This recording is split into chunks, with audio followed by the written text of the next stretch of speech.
There we go. Right. So thank you very much for sitting with us today. I will ask the questions that I think the trainees would want to know. And so, Roger, I know that you are a professor in London, and I know that you've been a surgeon, a GP, and an academic, and I know you're also an author. But maybe if you could just introduce yourself to everyone here. Yes, well, it's a great pleasure to be here. Thank you very much for inviting me. As you say, my name is Roger Kneebone.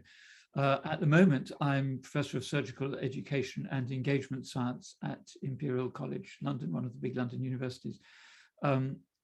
And I've got a couple of roles there. I lead two centres. One is a Centre for Engagement and Simulation Science, and the other is a collaboration with the Royal College of Music, where I jointly lead a Centre for Performance Science with my colleague Aaron Williamson at the Royal College of Music, where we look at performance as something that goes across disciplinary boundaries. So you see it on concert platform, of course, you see it in the theatre, but you also see it in sport or medicine or science or whatever. So there's that side of things.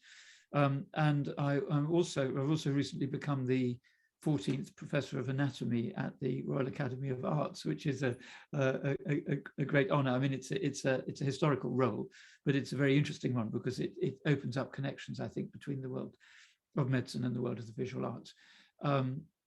But to go back to your question, my background, as you say, is medical. So after being a medical student, I decided I wanted to do surgery. So spent several years doing junior hospital jobs, a year teaching anatomy as an anatomy demonstrator, and then went overseas to South Africa for what I thought was going to be a year and turned into more than 5 years, where I really completed my training as a general and trauma surgeon, particularly trauma, in the sense not the orthopedics sort of broken bone sense, but in terms of people who'd been stabbed and shot and blown up and things. And I was, to begin with, working in Soweto on the outskirts of Johannesburg in the 1980s, where at that time one of the most violent parts of the world, still pretty violent, I think. But that was a very formative experience for me. I then moved to Cape Town for a couple of years and then to Namibia before deciding to change direction completely. Came back to this country, retrained as a GP, and for the next almost 20 years was a partner in a 7 GP practice in Wiltshire. Fascinating, equally though differently fascinating. And then in 2000, I had the opportunity to join Imperial College London, and that's where I've been since, developing, first of all, and still developing the field of surgical education, surgical as distinct to medical education. Established a master's in education, in surgical education, which for a long time was the only one in the world, and there aren't very many even now. And have also developed a big interest in engagement in its many forms, public engagement with different groups of people. And now, over the last few years, particularly looking at those aspects of medicine that you might think of as craftsmanship and performance, alongside sort of scientific knowledge and specific technical skills, but these broader aspects of craft and performance, and how those link and resonate with craftsmen and performers in areas outside medicine. I think this is how I came to contact you. Really, is I came across your book, which is called Expert: Understanding the Path to Mastery, and I really liked. One of the things that stood out to me was how you are able to draw the links between different types of expertise and really sort of developed a model of development of expertise. And maybe that would be a nice place for us to talk about well, next. Maybe I'll just sort of summarize that. I mean, I've been thinking about this for quite a long time, and then had the opportunity to write a book, a general interest book. It's published by Penguin, and its aim was really to share these ideas with people outside medicine, as well as being interesting, I hope, to people inside medicine. But I've been thinking for a while about what it means to become expert. I mean, there's a lot of stuff written about expertise as if it were a sort of disembodied set of qualities or skills. But I became increasingly interested in sort of human story of what it means to become expert. And so in the book, I use as my starting point the well-known, I think for many people, particularly in the West, familiar model going back to medieval times of a progression from being an apprentice, where you're learning to do stuff in somebody else's environment, and you do what they tell you, whether you like it or not, and often you don't like it, but you still have to do it, and you do that for quite a long time, years, and then you get to the stage where you take up your indentures, you leave that environment, and you go out and you apply your craft across your country. And at that time, it was called being a journeyman, where you would journey out into across your land, obviously no longer in a gendered sense, but still a familiar word, I think. And then after doing that for a number of years, many years, you would reach the stage of becoming a master. Again, not a gendered word these days, but I think it sort of summarizes that stage that you get to, where you are not only skilled and knowledgeable, but also wise and able to pass on that way of thinking to people coming after you, and to then have apprentices of your own, set up your own workshop, and so the wheel continues to turn. And that's a model that I think is sort of, you know, most people are familiar with that one way or another. But I think the problem with that model is that it's descriptive more than explanatory. And it tells you what you see when you look from the outside, and you see people working in somebody else's workshop, their apprentices. You see people going out and doing stuff on their own, their journeymen. You see people teaching other people, their masters. But actually what I wanted to do was to get at the inside story of what it is to go along that pathway. And so I decided to do that by bringing several strands together. One was the only inside story that I had access to directly, which was my own story. And so I used my experience of those, drawing on those phases of being a medical student, and then being a surgeon in training, and then a consultant, and then becoming a GP and things, as a sort of reference point for things that I could draw on that other people didn't know about me, and that I had experienced directly. Around that, I wove stories from a selection of a large number of expert people I've encountered and got to know over the years. About 22 or 23 of them appear in the book, but that's just a sort of subset of a much larger group. And I draw on them to shine a light on particular aspects of that trajectory. And then around that, of course, stuff from the literature and what other people have written and things. And I draw lightly on that too, although that's important. But this is not a scholarly sort of textbook or anything like that. It's much more of a book that I hope would resonate with all kinds of people. And that was a really interesting process to me, was trying to work out what are these stages. And I linked them, I pegged them to those stages, apprentice, journeyman, and master. But I broke them down into sort of elements. So in the apprentice stage, I called the first bit doing time, where you just have to spend time. I mean, you can think of that in two ways.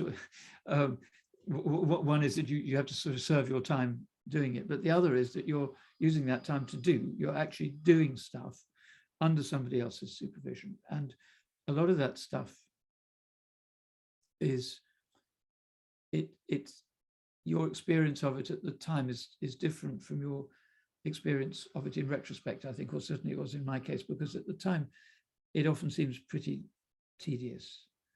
And I know you eloquently talk about taking blood. Yeah, or the taking blood's quite a good example, I think, because in my case, I mentioned in this book when I first started off as a medical student at Manchester in the 1970s, in a pretty traditional course where I'd spent the first 3 years at St Andrews University, actually, sort of learning facts and stuff. never seeing a patient, went to Manchester to start as a clinical student, and then all of a sudden found myself at a weekend on a ward faced with a whole load of patients and having to take blood from them for the operating lists the next week, without ever having taken blood from anybody ever. And just, a houseman who had lots of other things to do, just sort of thrust a whole load of syringes and needles and little bottles and things in me and said, look, I'll show you how to do it. And he showed me once and then pushed off. And so I had to learn, as I guess we have all had to learn, how to do these things. And at the time, I saw the challenge as learning to take blood, and it was, and marksmanship with a needle and trying to become and to make keep all the stuff in order and not get the bottles mixed up and all that kind of thing. But actually looking back on, and I had to do that again and again, as again I'm sure we all have, although at that time it was particularly common for relatively inexperienced or highly inexperienced medical students to be sort of given tasks to do and left to do them on their own, clinical tasks with not much supervision. And so I went around and, to begin with, I was lucky at first, and the first 2 or 3 were quite easy. But then after a while, of course, I realized how difficult it could be. Those patients where you just can't find a vein, or suddenly it goes whoomph and you get this huge hematoma, or and particularly with elderly patients, as this group of people I'm sure will be even more aware. But looking back on it, I realized that, it was learning how to take blood, and you have to do that, and it's important to do it well. But the crucial thing I think I learned was how to make contact and establish a rapport very quickly with people I'd never met, who were in a position of feeling vulnerable and anxious. And a young man comes along who is clearly pretty inexperienced, and having to gain the skills of establishing a sufficiently strong rapport to allow people to allow me to do these things that we both knew would be uncomfortable. And I think most of the time we both knew that someone else could have done it a lot better than I could. And so there was something there about learning a critical element of becoming a clinician that I hadn't realized at the time, because I focused on the task and not the things that surrounded the task. Do you think that makes sense? Yeah, I do. I think so. And I think probably all of us can think of things that we've done.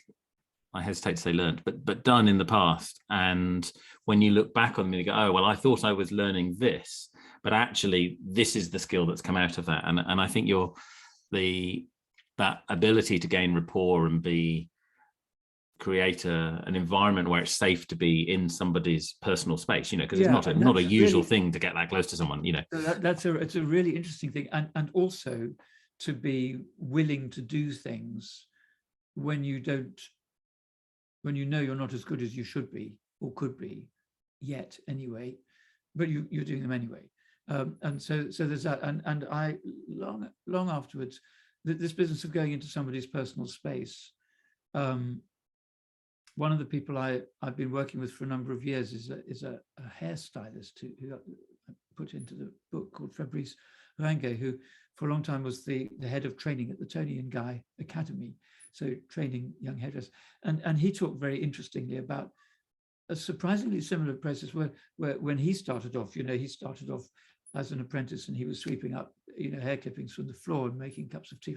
But gradually, he was allowed to start doing things with clients. But to begin with, it was difficult because, it's quite a personal thing, isn't it? Allowing somebody, quite an intimate thing, to put their hands on your scalp and to wash your hair, let alone cut it.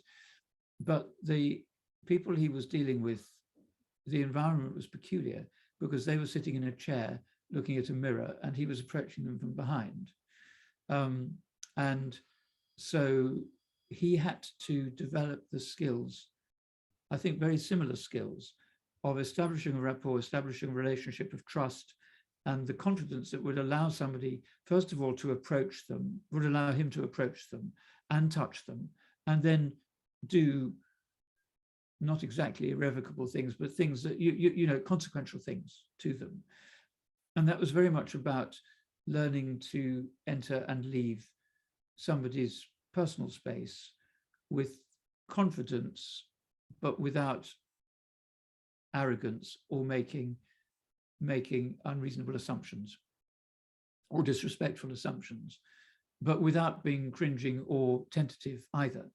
And so establishing that relationship, which would allow him to do his work, but also ensure that the person he was with would enjoy the experience or at least find it satisfactory. And of course, working out how to talk to people and whether people wanted to talk about the football or grand opera or just shut up and say nothing. You know, all those judgments that I think as clinicians we're probably very familiar with, and as experienced clinicians probably no longer notice quite how many of these judgments we're making in the moment all the time. And so I think that process of the things that you learn as an apprentice are things like how to enter and leave other people's personal space, certainly, but how to work with colleagues and how to work with kit and objects and instruments and stuff.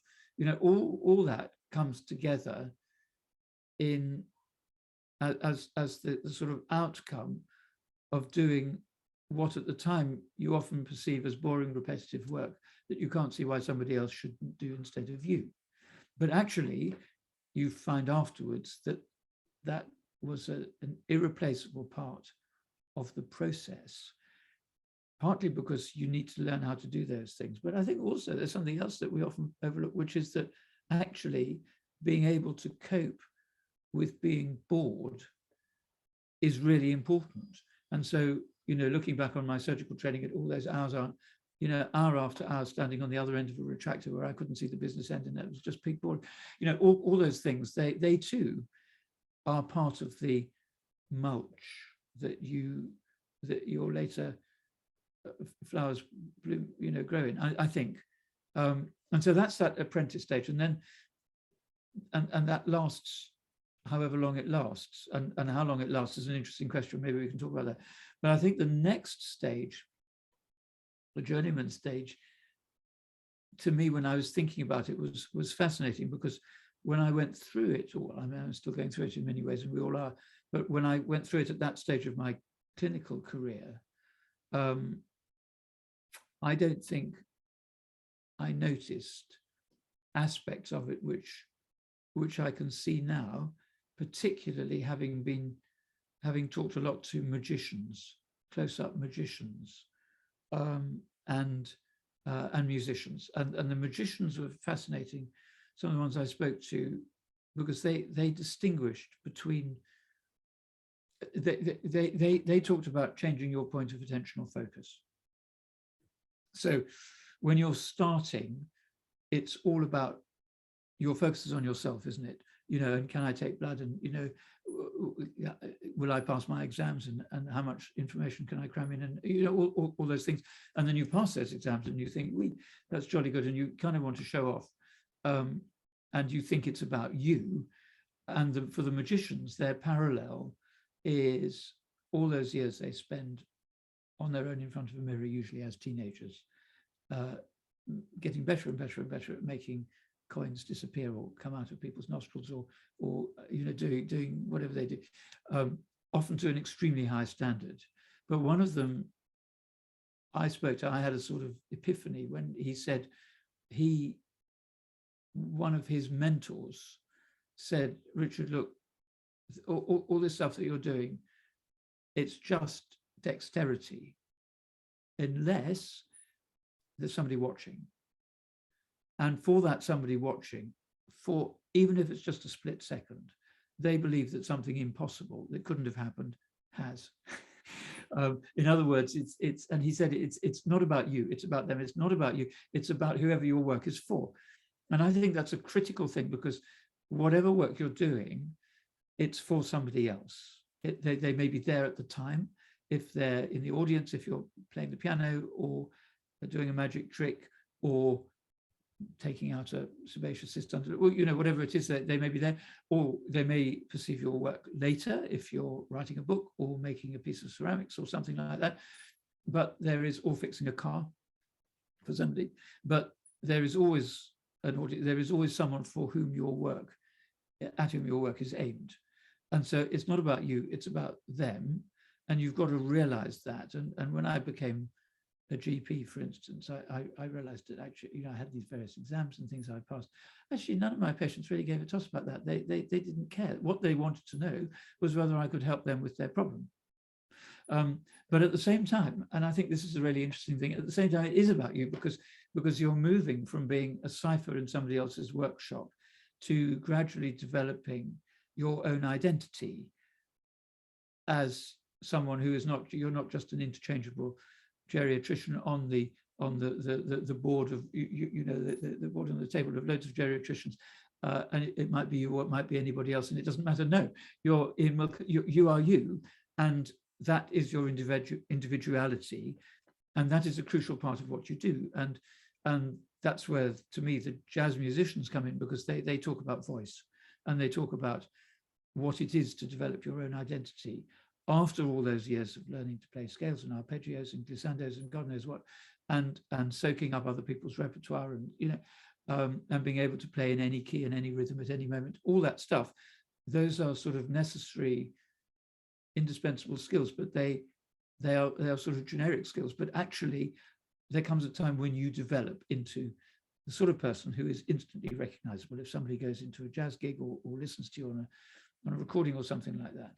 And that is, those two things, it's not about you and it is about you, are kind of, they can pull in different directions. And I think that in my experience, I didn't recognize either of them happening until a lot later when I started looking back. I think that's fascinating. It makes me think about when or not me, but about Breaking Bad News and having discussions about resuscitation, and how at the beginning I was told as a house officer, go and have this conversation. And so you'd go there and you'd sort of fumble your way through it, and then you'd see someone else do it and you'd go, oh, I like those words. And you sort of take those words and you say them yourself, but they're not really yours yet. You're mimicking, you're just copying, really. And then gradually over time, you become comfortable with a particular pattern of words, or you add some stuff together and it becomes you, but it's still all about you thinking, I need to do this task. And then I think more recently, and maybe, talking to you here just now, thinking about it is I think you start to move away from, this is the task I have to do, to actually, I'm having this conversation because it's an important thing to have with you. Yeah, and actually, exactly. it's not me anymore. I'm not thinking about the words I'm saying particularly well, other than that I want them to be relevant for the person I'm talking to. Yes.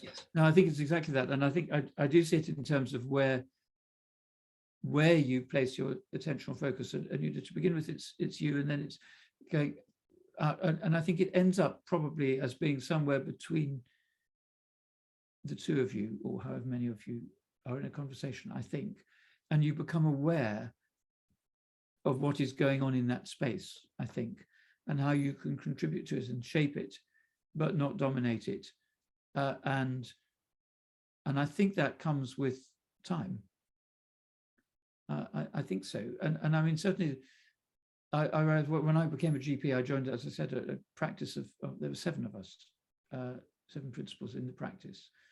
And, patients would come to, when they had a choice, obviously it was an emergency, they had to see whoever was available. But when they could, they would choose, whichever doctor they felt most comfortable with, I think, or could best respond to them as a person. And I don't think that was anything to do with what kind of letters you had after your name on a brass plate or how.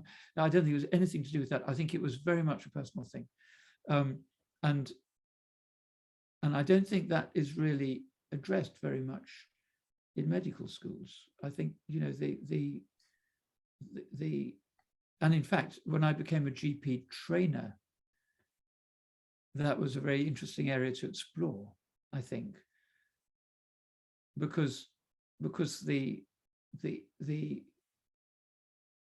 pivotal importance of the personality I mean, of a clinician, I mean, at one level, this seems perfectly obvious and self-evident, doesn't it? But at another level, it isn't, because I think certainly in my experience going through medical school and then hospital training, I was becoming whatever it was. I was a medical student, and then I was becoming a qualified doctor, and then I was a houseman, and then I was a registrar, and then I was a consultant, and that was about assuming a role, or not exactly a rank, but a position in a hierarchical structure. And I think seeing myself as it being me, Roger Kneebone, as an individual, came rather later, I think. I'm not sure if this is making sense, but I think that the system very often expects people to, well, I think the system expects people to, or it assumes a closer alignment between its chronology-based structure and the internal story that I've been describing. It assumes a closer concordance than often there is, because it assumes that, by the time you qualify as from a medical student, the next day you're a doctor, that you can suddenly do a whole load of things that you couldn't do before, and take a whole load of responsibilities, and have a whole lot of perceptions and ways of thinking that you didn't have the previous night. And the same goes at each of those stages along the pathway. But actually, the nature of your progress along that path towards mastery, I think, depends on a whole lot of things that are not under the control of the system you're in, because they depend on your own personality and the other experiences you're having, and particularly they depend on the things that go wrong. Yeah, and I think the errors, and the departures from the expected, and all those things, and how those, and the relationship between you and those things, and that depends on all kinds of variables, doesn't it? And so you may well be a little bit, your track may be slightly different from the institute, or it may be wildly different, and the expectations of the system may be completely different. And I think I really experienced that in spades when I became a GP trainee myself, because at one level I was an experienced clinician. I've been, finished my consultant training. At another level, I was completely at sea. It was a totally different environment, and these internal things and the external things often don't match, I think. And I'd be interested to know, whether you think that makes sense in your world. I think it does. I think it rings true to me, because I think you've got the relatively binary: you are a core medical trainee, you are a registrar, you are a consultant, and that is, it's sort of competency based, but essentially it's by and large time based. And then internally you've got that ontological change, haven't you? That change in the way that you feel about yourself, and that what you might call yourself. And actually people often talk about sort of imposter syndrome and things, and I think that's part of it. Is people end up in a role, or you work towards a role, and you become the consultant. But yesterday you were the registrar, and so you don't suddenly change your perception of yourself overnight. And there's a whole host of stuff, I think, that is within that. And quite when you ever fully, different. Well, you never fully differentiate, do you? You become this thing, and then you migrate on, and So I think that's an interesting process, and I think when you reach that third stage, that mastery stage, I think there's another. It's not about you; it's about them. Transition. Only this time, the them is not your customers or your audience, or it's the people following you, if you like, the people for whom you have responsibility. And in our case, it would be our trainees, or students, medical students, or PhDs, whatever it is. And there, I think the most inspiring people there are the people who are able to move beyond thinking, does this person know how to do the things somebody at that level needs to do, and do they have the knowledge, and do they have the specific skills, but what is their direction, and how can I support them in thriving, in making the best they can of who they are and where they are, and that often doesn't involve them just becoming just like you. And it may be that it involves suggesting that they're going to do something else completely, or you know, because you need, once again, to shift your attentional focus to the best interests of somebody else, I think.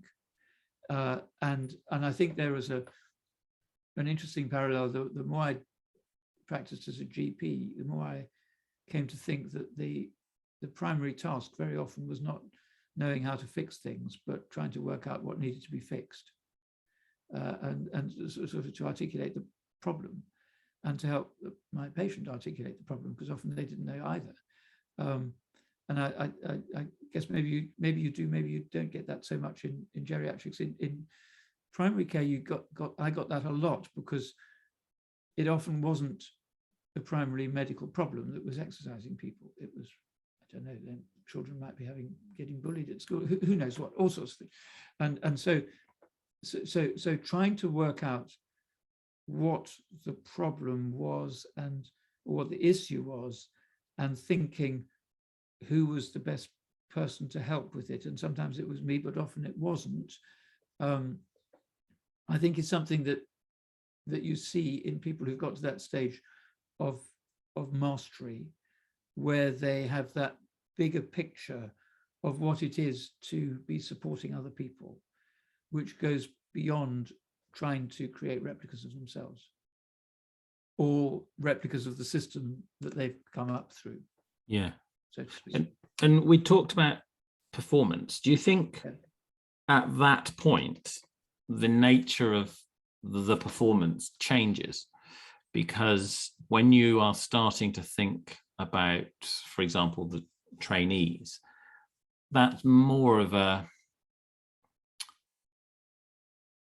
one-on-one development, you know, and it strikes me maybe at that point the performance side of things is less, maybe, or different.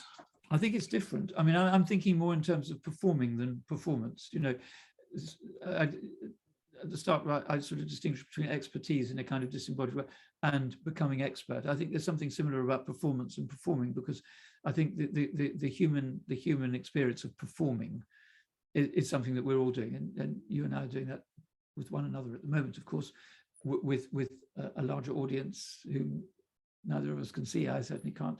But even if it was just the two of us, we would still be performing. And so I think as we get more experienced, we often get more skilled at performing. Not always. I mean, I think sometimes, I think that doesn't, but I think there are opportunities to continue becoming ever more skillful at performing. And I think I had an interesting conversation with Sophie Yates, who's a harpsichord player. She's a performer, a recitalist, a recording artist, all that, but a very gifted teacher.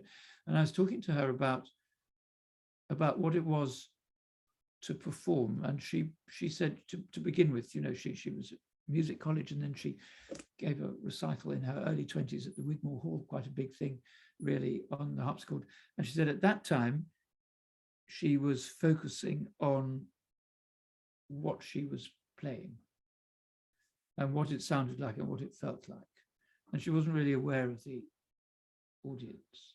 As she became more experienced, she sort of started to think out there in the audience of how what she was playing would be landing with them. But as she became more and more experienced, she changed it again. And so now her attentional focus is in a place somewhere between. So she's aware of what she is playing. Of course she is.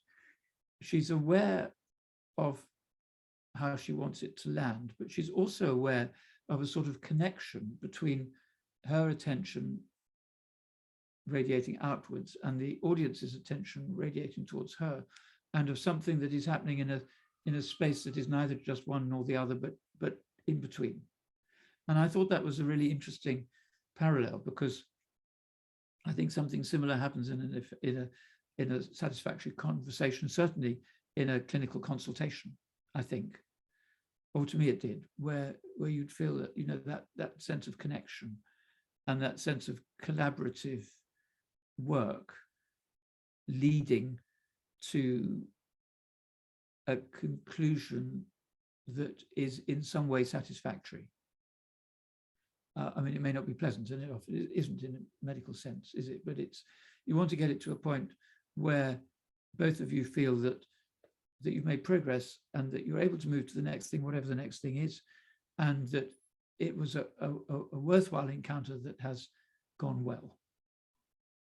And I think that's an interesting way of thinking about it. Well, again, one of the other magicians I've worked with said that for him, each magic trick happens three times. One is when somebody sees it. The next time is when they think about what they've seen. And the third time is when they tell somebody else about what they've seen. And the magicians are very good at constructing a sequence of events that the more times it's told, the more extraordinary it seems, because it seems completely inexplicable. They do that, of course, by subtly shaping what people remember, so that what people end up remembering is something that couldn't actually have happened because of the sport. But one of the things that they want to do is to leave people with the impression that they witnessed something that was enjoyable and remarkable, and that they would like other people to get, because of course they sell more tickets, you know, to their shows in their case. But I think there's something similar in a clinical consultation where everybody knows that most people don't remember anything about what was said, but they do go away with a very clear impression of how that encounter made them feel. And I think that that's something that you don't always start off when I was inexperienced. I didn't start off by thinking at the beginning, how do I want my patient to feel about this, looking back on it afterwards? I kind of dealt with it moment by moment as it was happening. But thinking about the whole thing as a performance then opens the possibility of thinking how you would like it to land, how you would like it to come gracefully to a close with all 4 feet on the ground and its wings folded, or whatever, and how you think about the whole thing rather than just a sequence of components that happen without you putting it all together. Something a bit meta, isn't it? But do you see what I mean? Yes, I do, and I think so. One of the talks yesterday was with a friend of mine who's a vet, and one of the things I'm sure he will have said is that there's something about their ability in consultations to be able to leave, so they can take the animal, which is the focus of the consultation, away from the owner to do the thing and then come back. And that's sometimes a way of, I'm sure, used as a way of landing a good ending to the consultation, you know, because if you're going to, I don't know, you know, do something to the dog that's going to make them slightly agitated, that's not a nice thing when the owner is around, but actually you can remove that, you can do the thing, and then you come back, and that is a nice ending to the consultation, because like, well, we've done this is all great, we're finished, and there's a wrap up ending, you know. And I think that allows both parties to, like, literally, as you said, land with all 4 feet on the floor. And I think yeah, I think that's absolutely right. Yeah. But I think that the system of you know, medical schools and training and things like that, well, certainly my experience of it is that it focuses more on the contents and the components of these encounters than with the encounter as a whole. And so, I mean, one of the other interesting things I started thinking about with my conversations with these experts was the idea of taking responsibility for your environment, what the chefs call mise en place, you know, which I hadn't heard this term until 2 or 3 years ago. But, you know, that idea of making sure that your environment, that everything you need is where you need it. And I mean, of course, I've been doing that because operating theatres are like that, absolutely. But I mean, for example, it occurred to me recently that in hospital work, we very seldom exercise much agency over the environment that we're in. We go into an outpatients department on a Thursday afternoon in whatever hospital it is, and we're in consulting room C, and we just go there and we sit down where the chair is, and our patient sits down where their chair is, and the computer screen is where it is. And actually we could make huge differences to the dynamics and things by just making tiny adjustments, but we very seldom think to do that because we kind of don't see it as an environment, as a stage for a performance. We just focus narrowly on what's going to happen between me and the patient and whether I'm going to need to take their blood pressure or stick in the, or, you know, there's small things, but without thinking about the whole thing in the round. And it seems to me that we could do a lot in the medical world in inviting people to think about how they can deliberately construct the conditions that will make these encounters more successful.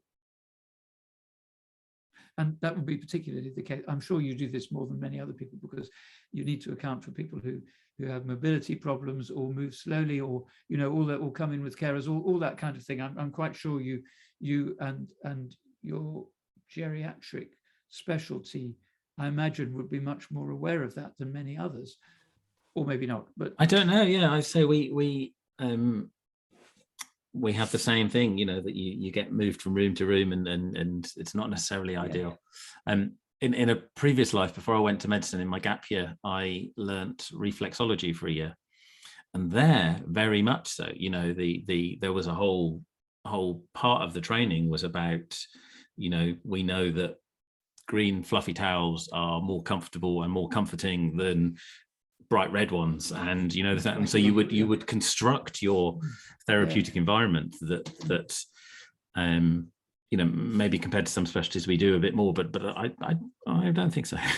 Well, it's very interesting. I mean, one of the things I learned from another of the many things I learned from magicians was about how it's possible to shape other people's attentional focus. And so they say that there's a sort of precept, or whatever, you know, there's a sort of a summary that they use where they say, you know, if you, I can't do this because I'm not a magician, but, you know, if you want somebody to look at something, you look at it, and because you're looking at it, they will look at it. But if you want them to look at you, look at them. And this is difficult to do because we're over Zoom and things like that. But, you know, so, and if you look at somebody directly in the eye, they cannot avoid looking at you. And I think that's interesting. And the magicians, of course, use that, because if you suddenly get someone to shift their attention to look at you rather than them, then they can do something else where you're not looking, of course. But it seemed to me that there's an interesting corollary to that, which is that if you want them to look at it,